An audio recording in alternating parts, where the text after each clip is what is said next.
আমাদের ছোট্ট সুখের সংসার। একটা ছোট্ট গ্রামে থাকত মজিবর নামে এক চাষি। প্রতিদিন ভোরবেলা উঠেই সে মাঠে যেত চাষ করতে। তার ছিল দুটি গরু, একটার নাম নন্দিনী আর অন্যটা চাঁদনি। এই গরু দুটিই ছিল তার ধানের ক্ষেত চাষের বড় সহায়।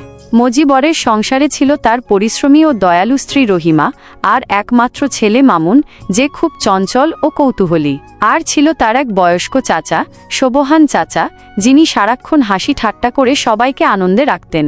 প্রতিদিন সকালে রহিমা রান্না করে মাঠে খাবার পাঠাতো, মামুন দৌড়ে বাবার কাছে নিয়ে যেত।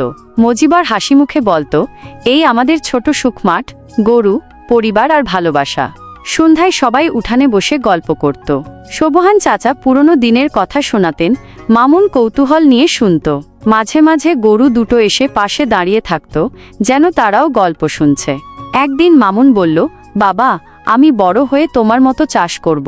মজিবর ছেলেকে জড়িয়ে ধরে বলল, তুমি যদি মাটি ভালোবাসো, মাটি তোমাকে ফল দেবে। আর পরিবার থাকলে জীবনটা অনেক সুন্দর হয়। পরিবার, পরিশ্রম ও ভালোবাসা, এই তিনে গড়ে ওঠে সুখী জীবনের আসল গল্প।